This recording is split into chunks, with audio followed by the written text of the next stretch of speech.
or you can use a pasta maker like this one, which this is my favorite way to do it. Because it's not very expensive, way less expensive than a KitchenAid attachment, and it takes up about as much space in your cupboard as one of those attachments would take up.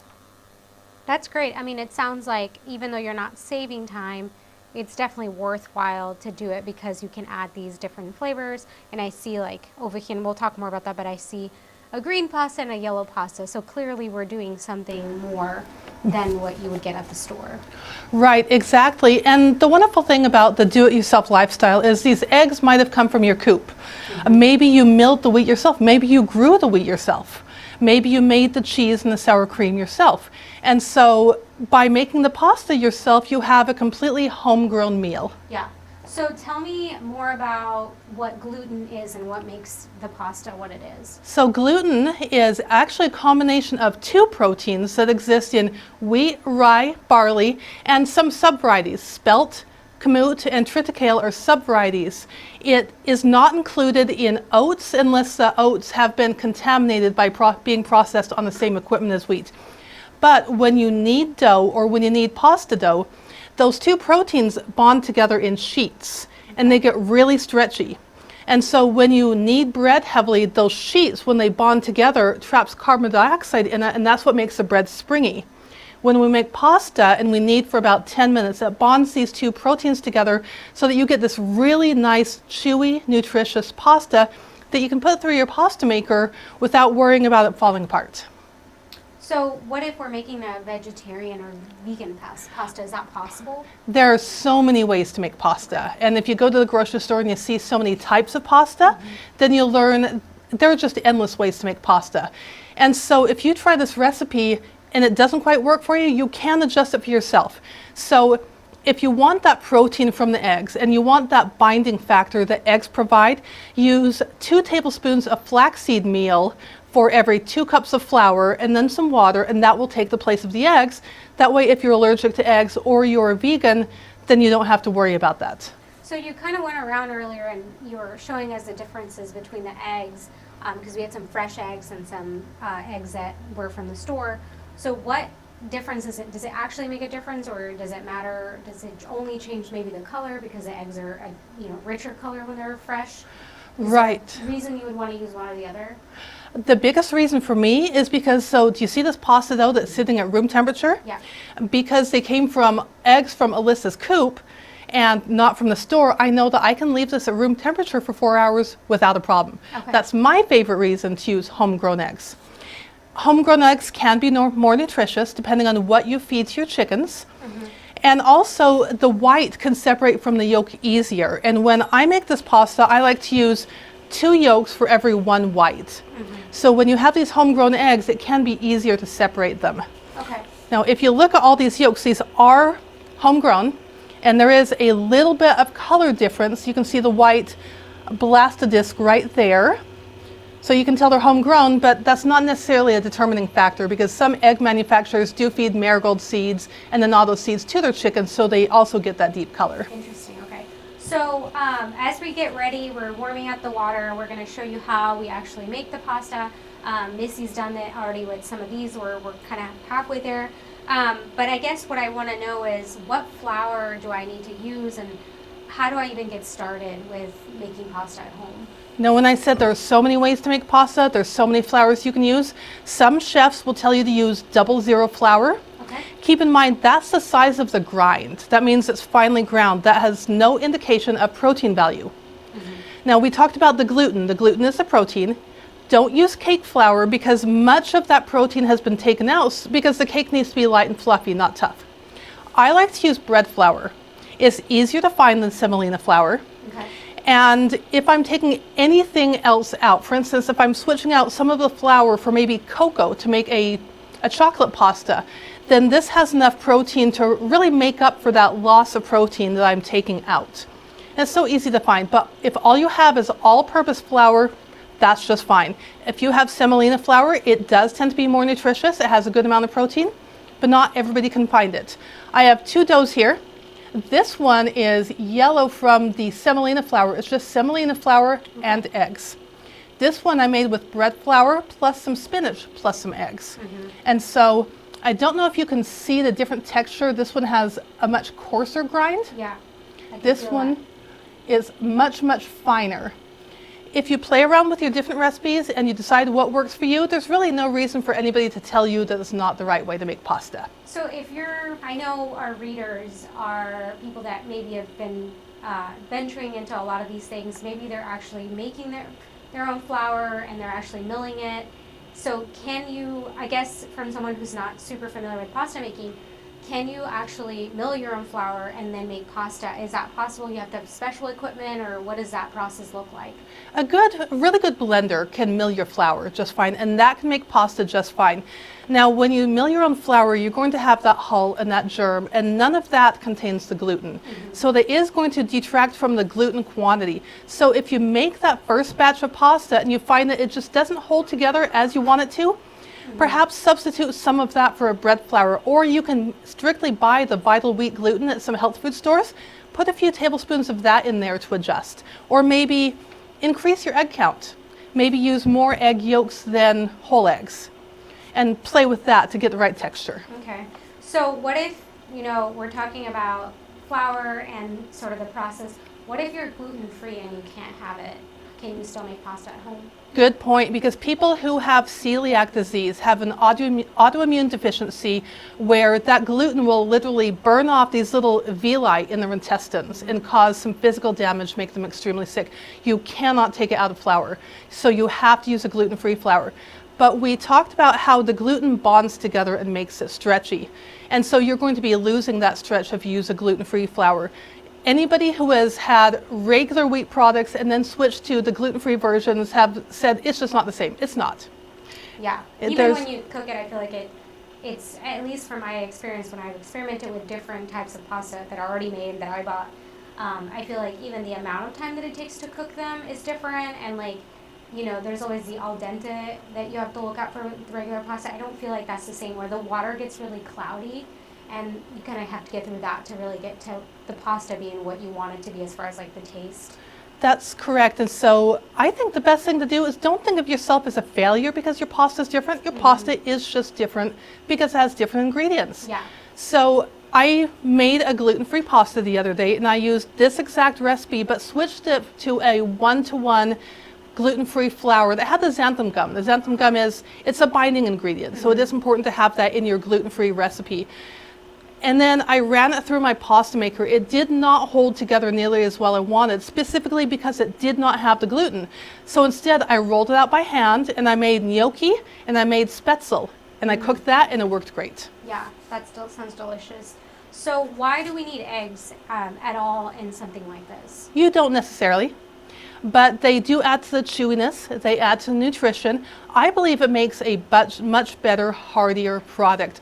But many people will use a semolina flour, which already has high protein, and just water. But the egg is a binder, and so if you are doing a gluten-free pasta, I would definitely recommend using an egg as a binder. Okay. And so play around. If you're gluten-free and vegan, then play around with that flaxseed meal, play around with that xanthan gum. You may need to find your own proprietary recipe so that it holds together for exactly the purposes that you would like. Okay, that's great to know. So, can you add other ingredients to some of your pasta? Yes, this is a spinach dough. And what I did is I bought some fresh spinach. It's winter, I don't have it in my garden yet. I steamed it. I pureed it with 1 egg. And so if you see right here, this is what's left of the puree. So I pureed it with 1 egg so it was nice and smooth. And because I knew I would be putting eggs in a recipe. And then when I measured the ingredients, I weighed out 185 grams and I put in the spinach first and then filled in the rest with eggs. So I had that 185 grams of liquid. And then I just made the pasta just like normal. So if you want to make a pink pasta, like on the cover of this book here, this is one of our books that we have in the Mother Earth News store, and it has this bright pink pasta. No, that's not a food dye, that's beets. And so you can steam some beets, get them nice and soft, puree them. Remember, the more water you have in your puree, the more you're going to have to account for that when you mix your dough. So try to put as little water as possible in there, but you can always add more flour and account for it. Perfect. So can you tell me more about this right here? Okay, this is, I honestly don't know when the first pasta roller was invented, but whoever did it was a genius. So this has several different settings, and it comes apart. This is just the roller, and this is a dial that adjusts the size, and each one operates a little differently. Here you have to pull it out and push it in. Some you have to push it down and click it. Okay. But this one has 9 different settings, and I have one at home that has 6 different settings. These are all thickness settings. We're going to move it just a little bit. All right, let's move it so there's a little bit more.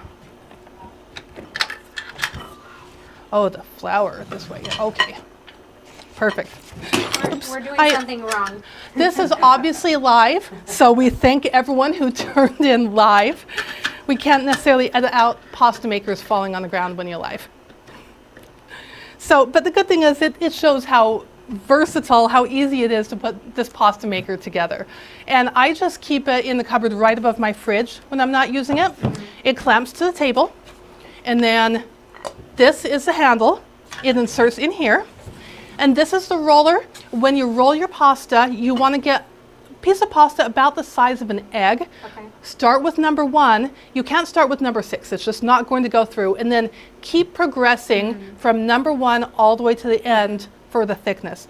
Now, when I make lasagna, I will get everything ready. I'll have my pan right here. I will take the pasta through thicknesses 1 through 5 because I like a thicker lasagna noodle. After 5, I will take it. I will put it in the pan. I will trim it with some really clean scissors. That's my lasagna noodles. Yeah. So would you say that this has made the process a lot easier? Because I know you can do pasta without something like this, but I would imagine that this just makes it to where you can make different types of pasta like you're saying. Right. I grew up hand rolling my pasta. My mom taught me how to make the egg noodles, and we would mix them, we would roll them out by hand, and then we would roll them like a cinnamon roll and cut them with a pizza cutter into little noodles. If that's all you have, that works just fine. But this definitely speeded it up. Yeah. Yeah. And this has the fettuccine, and this has the spaghetti settings, or like I said, if I want to make ravioli or lasagna, I just leave this off. I take the sheets, and maybe I sandwich the fillings between the different sheets for ravioli or roll it right out for lasagna. I made a casserole one time. It was kind of a tamale-inspired lasagna where I took, Interesting. Yeah. I put in some masa harina as part of the bread flour. I made sure to use the bread flour so I still had that stretch, but it was about 1/4 masa harina. So it had that nice corn flavor. Then I had the same fillings that would be in a tamale, and then I had some nice sauce, and I just rolled this out into the lasagna and adjusted the fillings for my own flavors. So we have a question from Karen that says, does that machine cut the pasta too? Which you kind of been talking about that. And then somebody mentioned that they'll be using bread flour and garbanzo flour. I've never used garbanzo flour. So garbanzo flour, since it's a bean, obviously doesn't have gluten. So if you're doing strictly garbanzo pasta, you're going to need a binder. And a lot of the garbanzo pasta that you buy in your store has gone through an extruder, not a cutter. And that's a machine that squirts it out. Macaroni goes through an extruder, it squirts it out and it cuts it. It's a whole different form and function. And so if you're making noodles, make sure that you are using a little bit of garbanzo flour and a lot of a high gluten flour. Perhaps if you have some of that vital wheat gluten, add that to keep that stretch in there. That way you can run it through your pasta machine without it crumbling and breaking. So I guess my question is, we're going to get ready to make it, and I'm guessing we're waiting on the water to boil, right? Yes, so you want your water to boil when you roll out your noodles. Some people do roll out their noodles and then let them dry. That's fine. But if you're in a hurry, you want your water boiling when your pasta comes out of the roller. You also want your sauce to be ready. So we have a sauce that's ready right now because homemade pasta is so fresh, you want to eat it immediately. So you want everything to wait for your noodles versus your noodles waiting for the other way around. Okay. So what about these two that are right here that are already ready to go? You said you could leave them sitting out. If you were at home, how long could you actually leave those out before you make it? Well, the good thing is that we are going to be cooking them at 212 degrees and all pathogens die at 160 degrees. So that's the good thing. If you have store-bought eggs that are sold in America, you do have a way higher chance of salmonella. So if you're using store-bought eggs, I wouldn't just take any of this raw dough and eat it. But you do want it to be pretty much room temperature when you roll it, because those glutens will be more relaxed. They will hold their shape better as you put it through the roller. So after you make the dough, you want to rest it at least a half hour, but no more than 4 hours. And that 4 hours is for the safety, of course, for any pathogens that might be in there.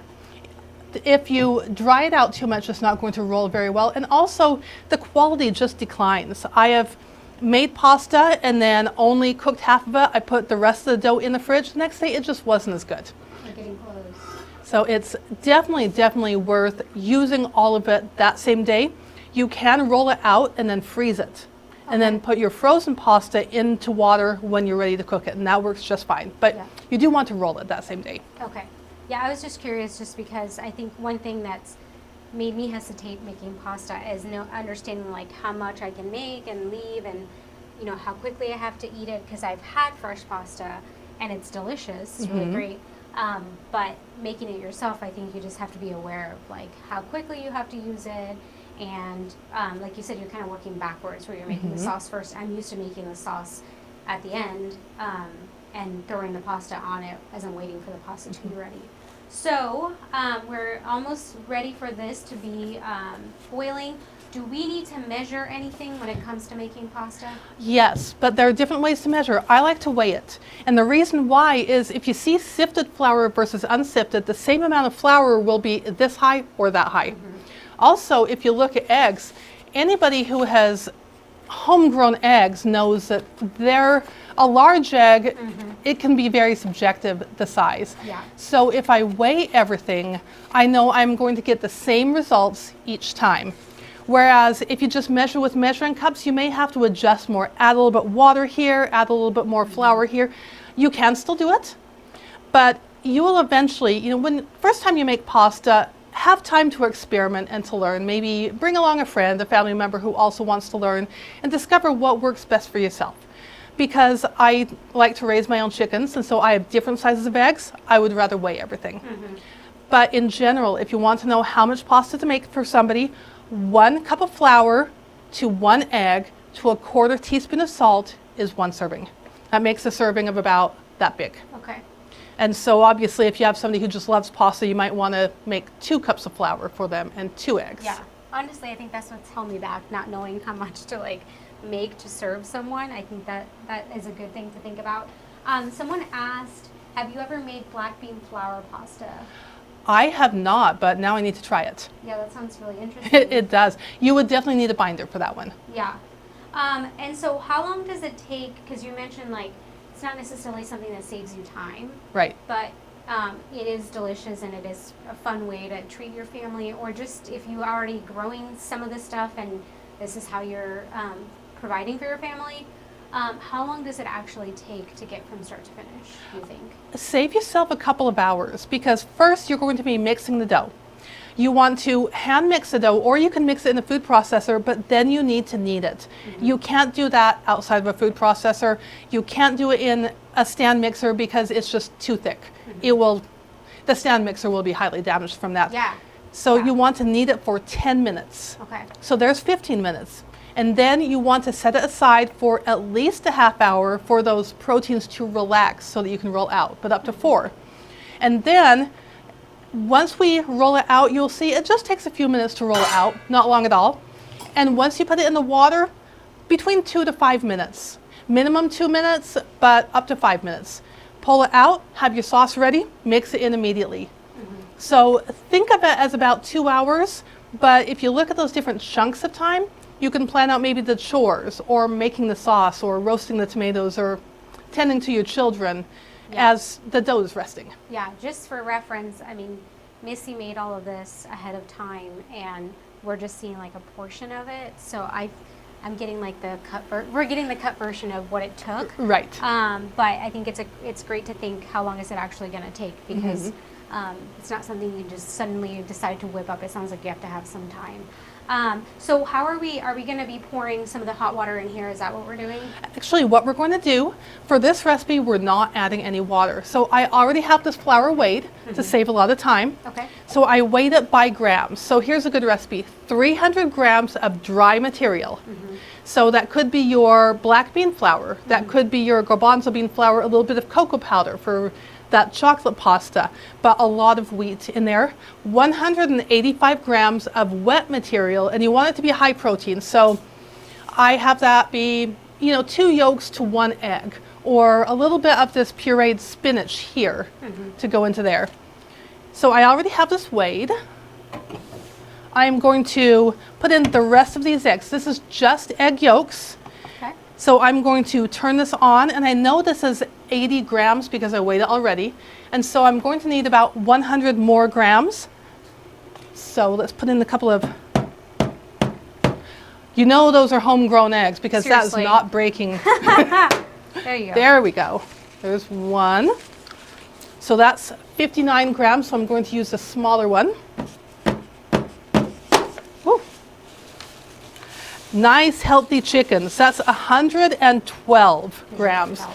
Thank you. So we're about 10 grams over. So one thing I could do, I'm going to put this into the flour and see how it does, but I might have to add a little bit more flour. But as we're kneading that, that's the best time to add the flour. Okay. So I already have the salt added into here. You don't have to use salt. It's not a structural part of the dough, but you also don't want bland pasta. If you're making your pasta from scratch, you want good tasting pasta. You definitely don't want it to be disappointing that way. So you can salt the dough, you can salt the water, or you can do both.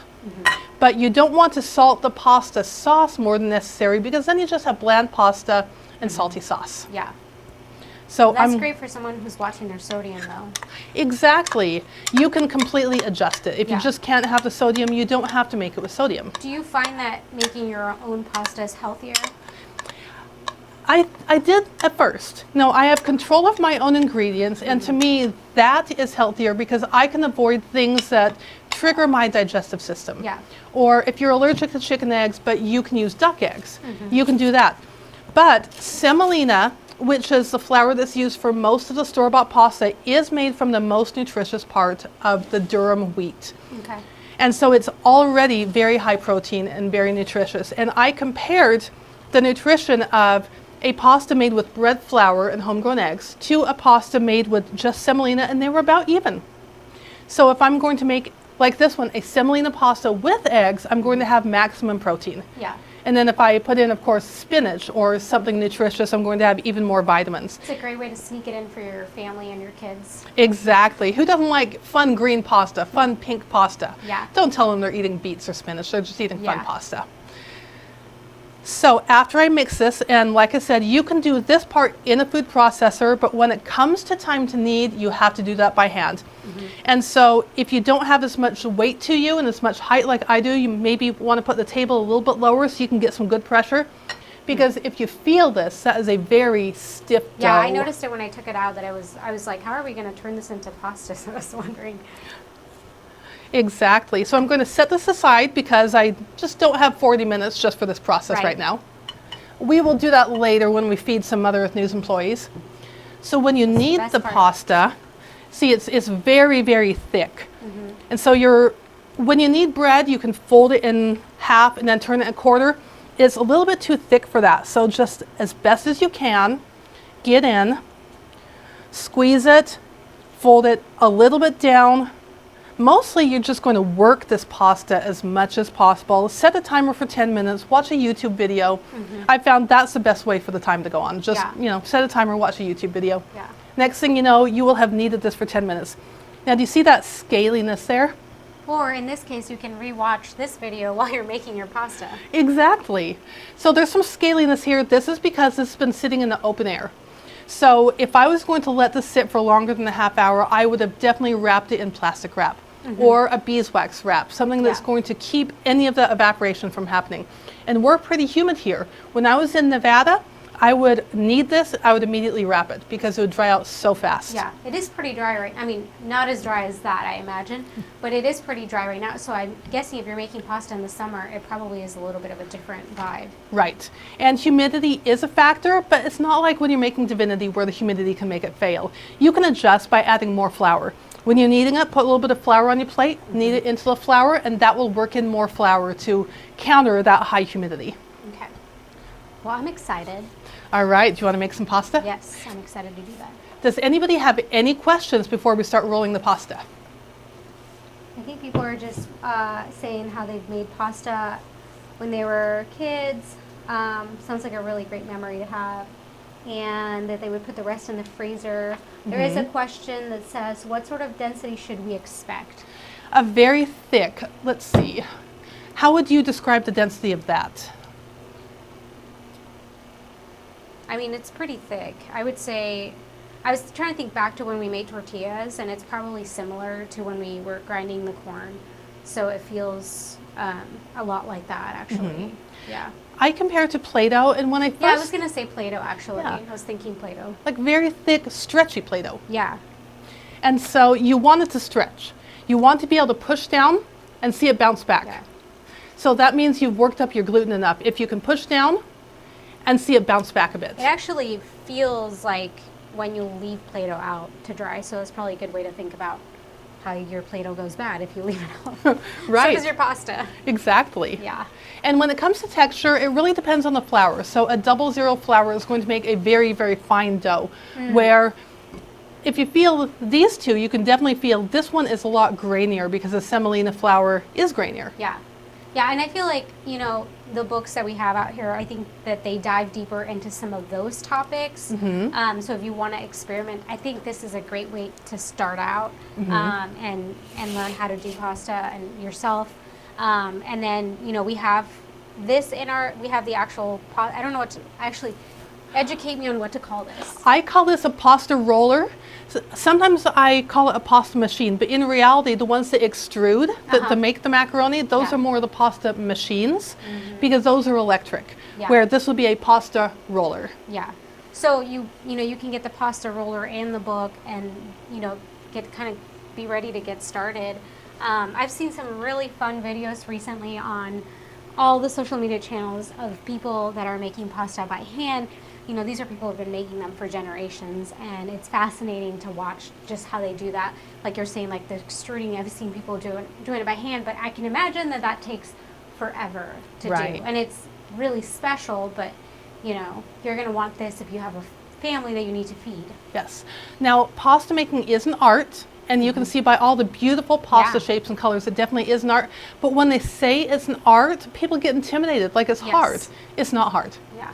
And just like anything do it yourself, just like anything where you maybe have a small homestead, a small farm, you can mold it to your specific needs, your specific ingredients.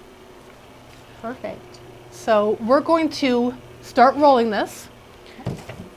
Now, I usually cut this into pieces about the size of an egg, and then I rewrap everything because I have more responsibilities than just cooking dinner. Yeah. And if I have to be pulled away, I don't have completely dried out dough. So, and if you get it too big, you will know when you first try to roll it out. So this is in a wedge. I'm going to flatten it a little bit. Okay. Just because it's going to go through easier. If it gums up your pasta roller, get a little bit of flour. It can be any type of flour. It can be bread flour, semolina flour. I know from making sourdough, if you have a rice flour, that really keeps it from sticking. Is this what this is for, or was that for something else? Yes, this is a semolina flour. So if you look at the grain of this, it's definitely coarser. It's sprinkling through my fingers like a fine grained salt. So I can just flour it like this. The first couple passes, you're probably not going to need some flour, but once I send it through this cutter, I will definitely need some flour. Okay. So I am on thickness 1. I pinched it just a little bit. You will feel how thick this is when you roll it. You'll also know if you didn't clamp it hard enough to the table. Oh, I see, yeah. And if it's hard to clamp to the table, you can maybe get like a silicone trivet or a damp dish towel, fold it around and clamp it around there. After I roll it, see how it's uneven? Now I can keep rolling it if I don't mind. And if I'm making fettuccine, I'll just keep rolling it. But if I want an even shape, maybe I'm making ravioli, I will tri-fold it. And then pinch it a bit and roll it through number 1 again. Does the thickness, I'm guessing it affects how long it takes for it to be cooked? Yes, definitely. The very last thickness is usually, at least for mine at home, the number 6 thickness is usually a nice thick fettuccine. Where if I do the number 5 thickness for a noodle, I'm maybe going to get a noodle about that thick. That's pretty thick. If you want an angel hair pasta, I would do maybe 7 or 8. Okay. So I've done number 1. Now I'm just going to keep going through the different thicknesses. Okay. And if I'm making a whole batch, I will take all of these through number 1, then all of these through number 2, and I'll just lay them out. And if they start sticking, I'll dust them with a little bit of flour. Okay. And take them through all of them. I feel like that's a thing that maybe most, if you're making pasta for the first time, you might miss. So really noting on that you can't, you didn't mess it up. You can dust it a little bit and then keep going. Right. In fact, if this tears because maybe it got too dry, then you can fold it and you can start on number 1 again. It might be a bit chewier because you've worked that gluten a bit more, but that's not necessarily a bad thing, especially if that's how you like your pasta. Yeah, I have found that in my household, I'll say, oh, I think I overcooked it, or oh, I think I didn't cook it enough, and then someone in my house will be like, oh, I like it this way, and maybe I don't, and I hadn't thought about it before. I just had whatever I thought meant it was ready. My husband likes a more al dente pasta. I like a softer pasta, but I found that really matters when I'm cooking box pasta, but when I'm making my own, whatever I make, everyone loves. Yeah. Do we have any questions? Yeah, somebody says, the last time I tried to make pasta, the cutter would not cut it unless I made it thick. I would Not a question, but I would look at your cutter. Yeah, it could be because of your pasta maker. I would say when you're buying a pasta cutter, sorry, I'm using the wrong words. When you're buying a pasta roller with the cutter, I would look at reviews because reviews definitely matter. Yeah. And so if you anticipate making a lot of pasta, I would just wait and save up for a higher end one. But by higher end, we're talking maybe $60 versus $25. It's not a whole lot of money when you compare maybe a stand mixer attachment is going to be $120. Yeah, that's why we love when we're sharing one of our products that we carry. Missy's tested out how it works. Before we do these, we make sure that it's what we like, and then that's how we kind of decide we're going to show this on a video. There's an integrity thing here. I am not going to recommend a product that I hate. Yeah, it's just not going to happen. If I haven't tested it, I'm not going to tell you to use it. Someone else asked, I was trying to make angel hair. Do you know why this would happen? I think that's what they were saying, that they were trying to make angel hair. Okay. And that's when they kept getting stuck and they needed it to be thicker. I would knead that more. I would make sure you have enough gluten, and I would really work up the gluten. Knead for a minimum of 10 minutes. You're not going to over knead it. Okay. Some people say you can, but by that time you're passed out because it's that hard to over knead it and to work up the gluten too much. You might need some help. Exactly. Yes, you're going to need a partner for kneading. So we're about at the number 9. So this is a very long noodle. I can cut it in half if I want to. When I do lasagna, I'll just roll it onto the pan and cut it. So I'm going to roll it through one more time. Our water is simmering. We're getting flagged because we're at 35 minutes. Yes. Hopefully it's been 35 minutes of really exciting information though. I'm learning a lot. So as we're waiting for our water to boil, it's simmering. Now it would probably start cooking at about now because it's simmering. A full violent boil, I found that if I put it in at a violent boil, I really have to watch because then it's going to start boiling over. Yeah, I was kind of worried about that. Like, when would you want to throw it in? Right, a nice bubbling boil is good. But if it's at least simmering, it is enough to cook. And if you stir the pasta around, then you're still going to get a nice cooked pasta. So I'm going to cut this one in half just so that we don't have mile-long noodles.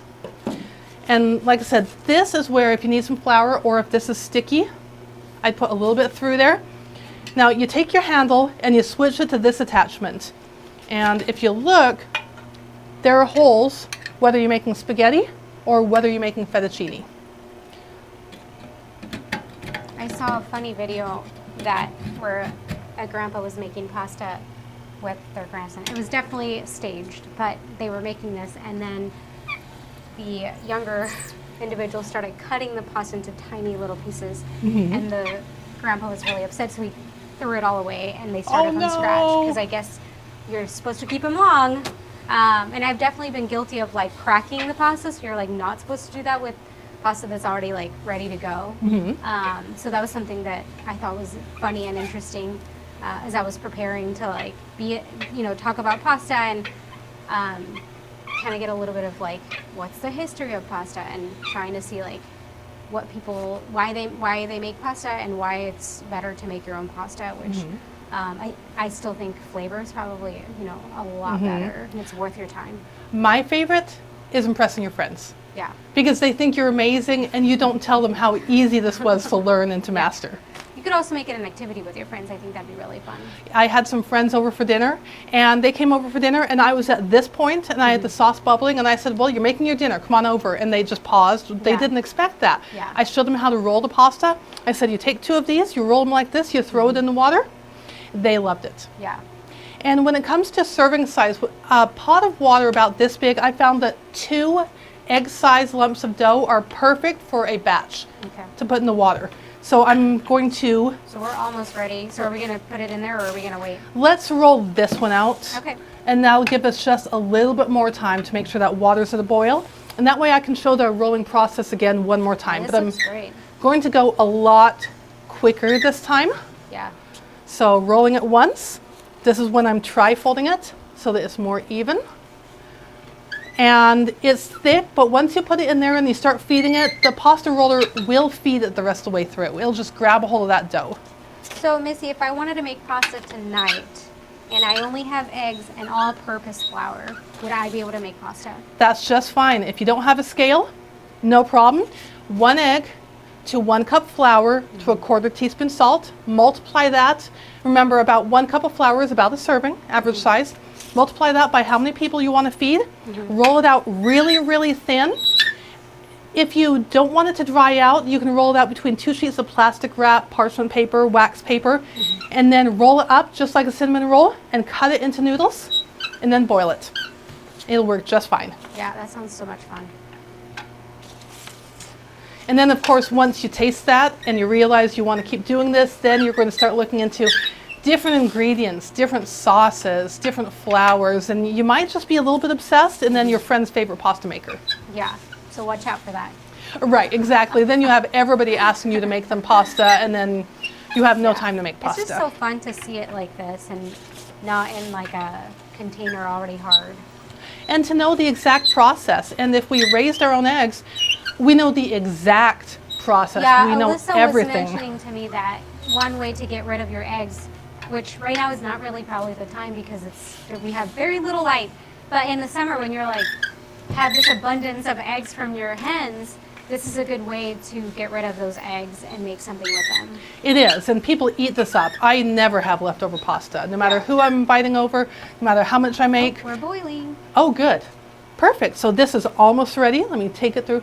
I can put it through. This is at setting number 8. I can put it through right now, but you would be able to tell the differences and it wouldn't cook evenly. I'm going to shut this so that I can help make the pasta. I want it to cook evenly. One more. We're going to go through number 9, and then we're going to put it right through the fettuccine cutter. I'm going fairly slow, but after doing this a few times, I've got this down fast. It's just boom, boom, boom. You have your water here, you have your pasta cutter right here. Honestly, so far, if you watched our butter making video, I feel like this is easier than making butter. Because butter, you really have to like crank it, and like we figured out that speed is really the thing with it, that if you slow down, it doesn't quite turn into butter. You kind of have to keep that consistent fast speed. Alyssa can tell you more about what that was like for her. Right. And if you get interrupted, just make sure you cover this so it doesn't dry out. Yeah. All right. Okay. So sometimes if I don't use enough flour, it will start sticking right now. This is when I'll just go like this. until it's time to put it in the water. And you've salted the water, right? The Yes. water is where you put the salt. I salted the dough and the water. So, question for you: do you feel like the salt does anything to the water? Like, does it make it boil faster? Because I've heard different things. Is that just a myth? I believe that's just a myth. But do you feel like it flavors the actual pasta better? Yes, because as the pasta cooks, it draws in the water and it draws in the salt. And some people, when they make pasta, they will even take the pasta water, which will have some starchiness at the end, and use it to thin out and finish their pasta sauces. So they have some of that sauce, or some of that salt, and some of that starch in their pasta sauces. All right, you can just... We're ready? I kind of just sprinkle it in, Okay. so that it's not just one big glob, just sprinkle it. I get to do the fun part. Although I feel like cranking that is also fun. And if it gets to a boil, the boil will stir the pasta. And so we will want to gently stir the pasta until we have bubbles that are going to stir the pasta. Okay. But then we also know it's not going to boil over right now either. Right. So do you have any questions as we wait for this to cook? I like to talk about the different sauces. So there are some very complex sauces out there, but I feel those really complex sauces are best for the store-bought dried pasta that really doesn't have much flavor. Because when you have this really good tasting fresh pasta, you don't want to overpower it with a sauce. You want to be able to taste the pasta. What I did is last night I cultured some sour cream from fresh whipping cream. Yeah.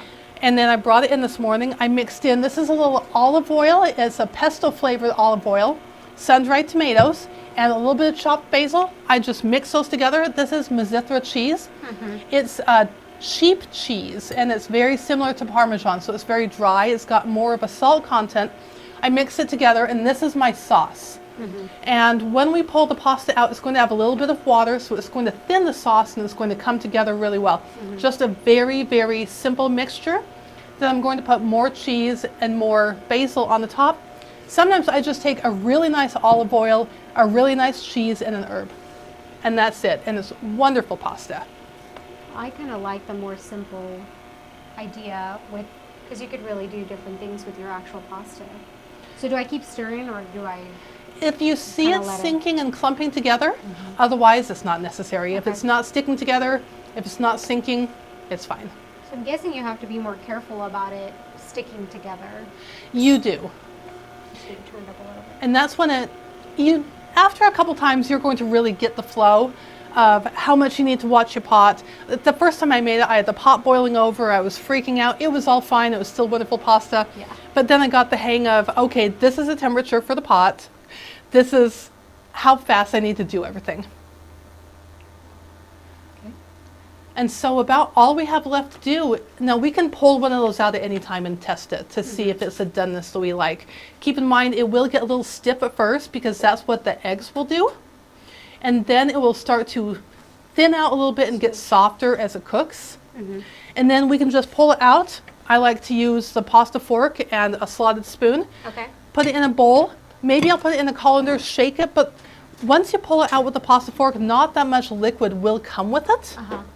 And then I will just put it in a big bowl and toss it with the sauce and serve it. Yeah. So simple.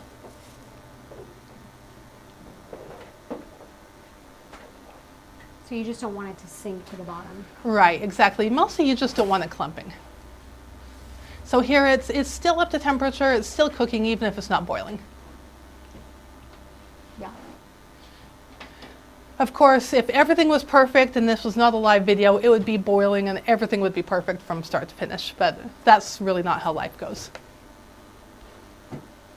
Right. So what all is in the sauce? The sauce is, so I took the cream and I cultured it, which I just warmed up to 86 degrees Fahrenheit, put in the culture, put the lid on the jar, and I left it beside my heater all night because it's January and kind of cold, and brought it in the morning and put it in the fridge. And then this cheese, the Mazzithra cheese, just this fresh chopped basil, chopped sun-dried tomatoes, and a little bit of the flavor of olive oil. And that's it. And you said these eggs came from one of our, Yes. Alyssa. Yeah. Yes. Alyssa, who's here on the video and events team, she brought in these eggs, which are beautiful. Yeah. A good representation of backyard eggs. Where can people find recipes if they are wanting to do more pasta making than what we've done today? Everywhere. As in, you may find a chef and you like their technique and you follow their style, or you see flaws in their technique and you pick a different style. We have 3 books in our store. This is just 2 of them. But these have really good recipes, including a gluten-free recipe, which includes rice flour and xanthan gum. If you go to one of our sister websites, that's for Countryside Magazine, there is a full article that I've written. It's called How to Make Homemade Pasta. And the website is iamcountryside.com. And this takes you through all the steps, including what flours to use and what eggs to use. And then I also have another article that's actually about homemade bread making that describes how the gluten works. And so that can help you get a better understanding of the gluten. But if you go to YouTube, you can find so many videos on how to make pasta. And each chef is going to have their own favorite technique. Just choose the one that works best for you. We're getting close to boiling. And that water is hot enough and the pasta is thin enough, those eggs will be cooked to 160 degrees by now. So if you want to take some and test it, it's completely safe. Why not? I'm gonna get a paper towel.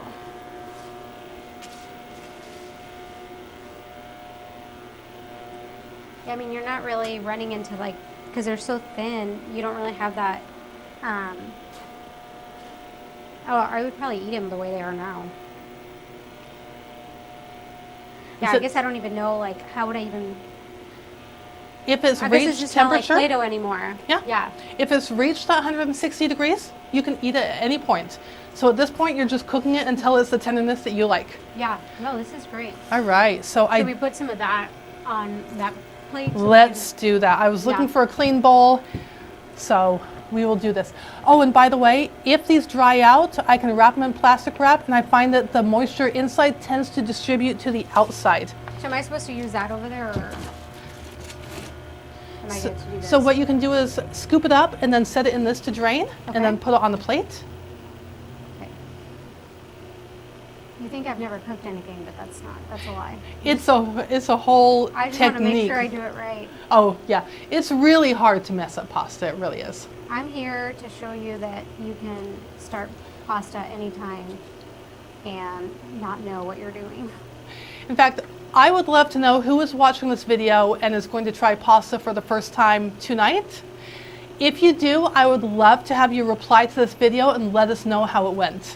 Yeah. All right, so it's still hot, it's still wet. I think it's ready though. Yeah. And look at that beautiful color. That's just from spinach. I think that's that's not how any I can dyes. tell it's ready, because the color changed. Like if you, it's not as dark as it was when we started. So definitely a much lighter color. And it's more pasta than I thought it was going to be too. Right.